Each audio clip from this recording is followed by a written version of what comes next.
Good morning, and thank you for joining today. I do want to just acknowledge that I am speaking to you from Treaty 6 territory, land that our Métis people share a very deep connection with.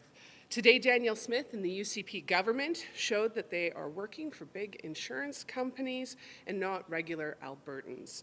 Once again, Danielle Smith is picking the pockets of regular Albertans. After years of claiming that the Alberta NDP rate hike didn't work and watching their insurance buddies hike Alberta premiums, in many cases seeing record profits, after lying to Albertans about a fake freeze earlier this year, the UCP are finally bringing back a cap. But they're not bringing it back for many, many Albertans. The definition that they announced of a good driver is extremely narrow. If you've gotten 2 traffic tickets in the last 3 years, buckle up. Your rates are going to soar. And I heard today that if you're changing companies, none of the measures announced today will apply for you. Many Albertans will not qualify for this cap, and the insurance industry is going to come looking to get their profits from those folks. So most Albertans are not going to benefit from this short-term plan. In the long term, here we see again another plan to make a plan on an issue that Albertans have been talking about and that the UCP has been considering since 2019. It's clear that the UCP is continuing to act only in the interests of big insurance at the expense of Alberta drivers. It's extremely concerning given how unaffordable Alberta has become under the UCP. And I'm very disappointed by today's announcement. I'm happy to take questions. Thank you. Just a reminder, if you're on Zoom, it's the raise hand function. If you're on the phone, it's star 9. We'll start here with questions in the atrium. Thank you. Yeah, just wanted to go back to, talking about that long-term plan. The province has that report, the draft report coming by the end of the year. We talked about consumer watchdogs, some things like that have been thrown out. What do you think is a long-term solution for these high prices? So the Alberta NDP has been proposing potential options for 4 years.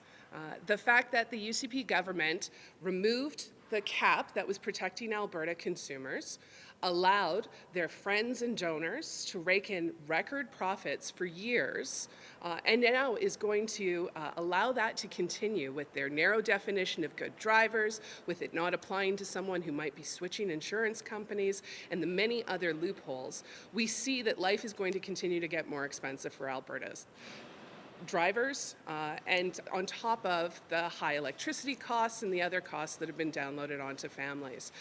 So when it comes to solutions, I will simply say this is too little, too late.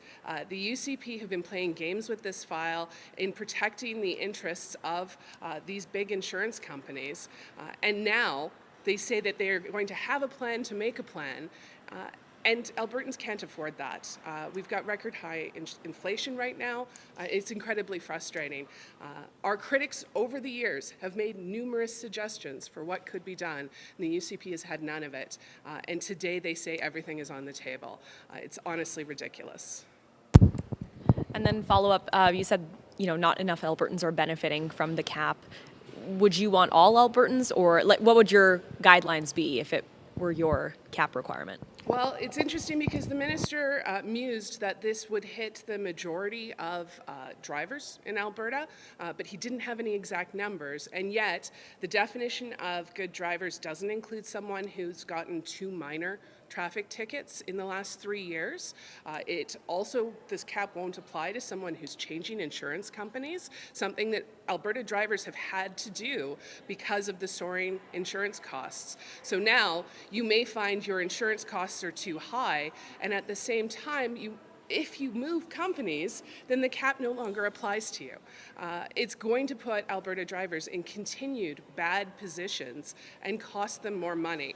And this is happening because for the last 4 years, the UCP government has protected insurance companies' record profits that in many cases they were getting during a pandemic when most drivers were driving less. Today is too little, it's too late. It's very frustrating to see a government that doesn't have regular Albertans' backs, instead has been operating for their friends and donors. Thank you. I'll go to our first caller. Janet, your line should be open.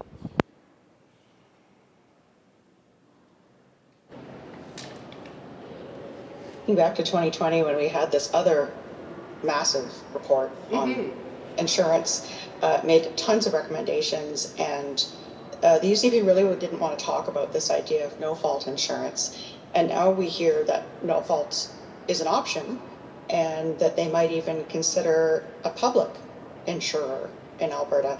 Are either of those mechanisms something that the NDP would be in favor of, and why?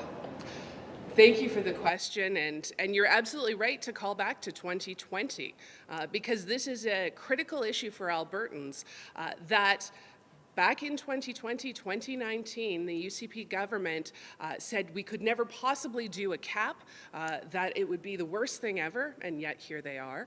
And they said that they would never consider other options. I recall Nate Horner is saying that he is considering it.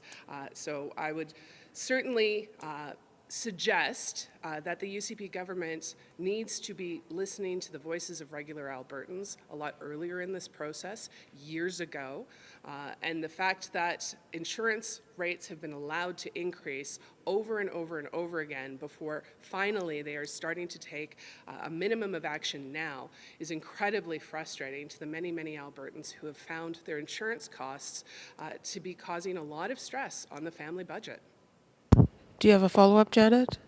I do, but I just want to get some clarity because I didn't hear you say what the NDP thinks now about the idea of a public insurer and or no-fault insurance. But my second question is about the legal mechanism by which they're doing a lot of these measures. We're talking about ministerial orders, tweaking regulations. These are all things that could be undone very quickly. Yes. And so I'm wondering if there was anything you wanted to see actually legislated right away for auto insurance. No, thank you very much for the question.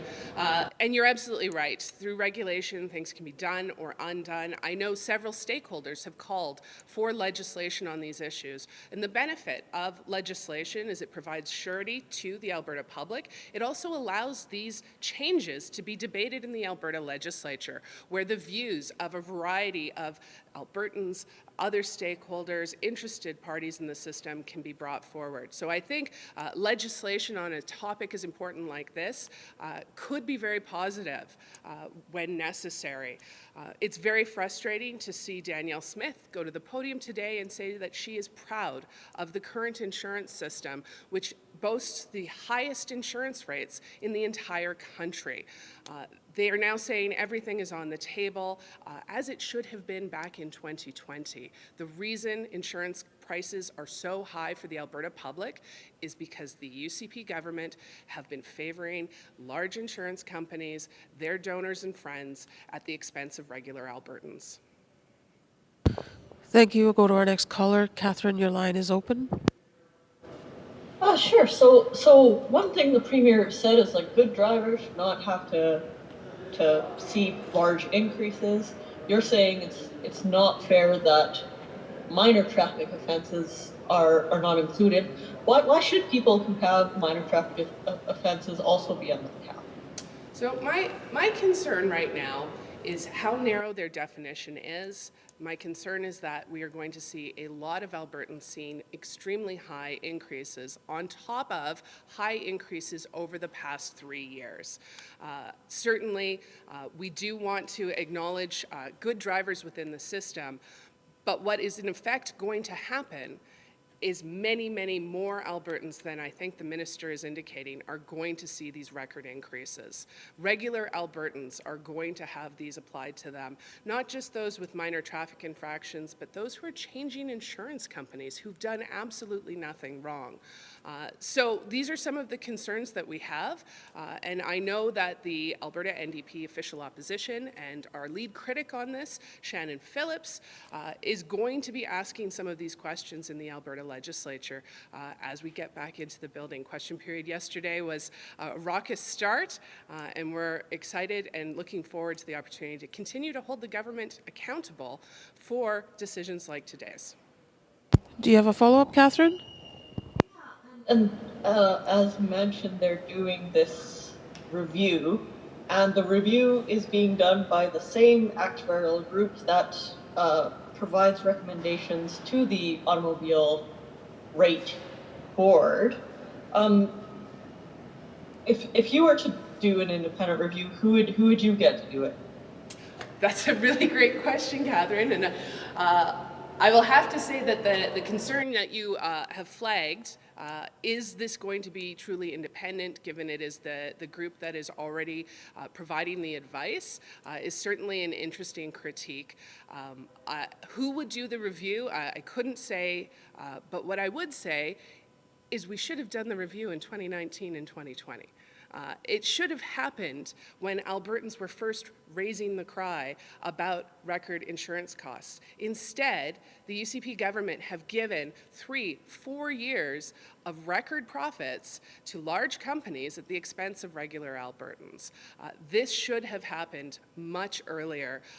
We hope that it will be done in an independent, effective way, but the UCP government also has a terrible record for consultation and providing data to Albertans lately, what with the discussion happening on the Canada Pension Plan. On insurance, Albertans deserve reasonable costs, and they deserve a government that acts in their interests, not in the interests of their friends and donors. Thank you, Catherine. We'll go to our next caller. Dean, your line should be open. Hi, morning, Christina. Hope you can hear me. Yes. So I want to go back to the changes they're making to grant the discretion of the rate board.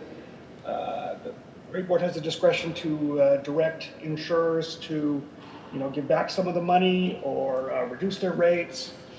But I mean, it's very fuzzy language. Just says they could, and they leave it entirely to the discretion of the rate board, and they don't even give the rate board a benchmark. What's going on here? I think what you're seeing, Dean, is that it's unlikely to benefit regular Albertans and consumers the way that it's been drafted right now.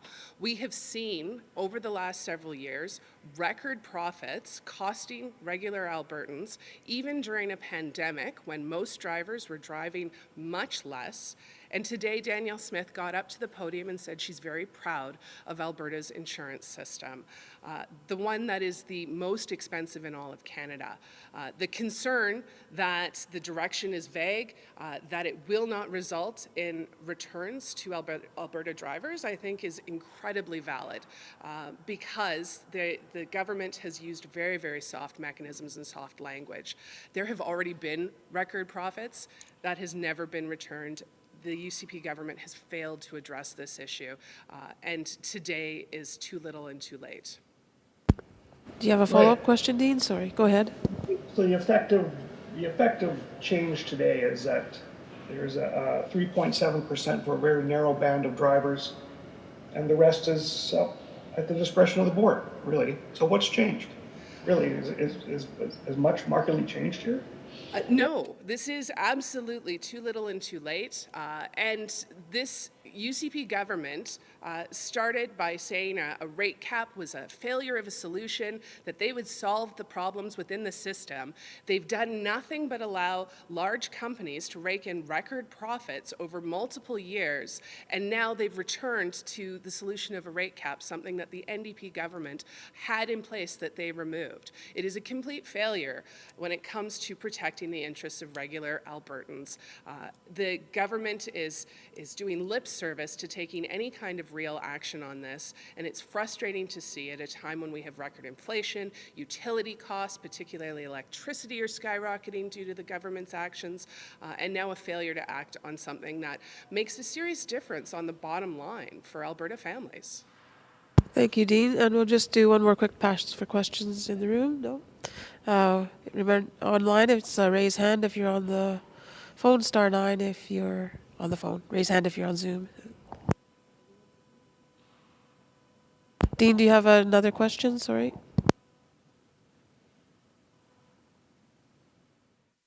Nope. Okay, sounds good. Thanks very much, everyone. That concludes our press conference for today. Thank you very much, everyone.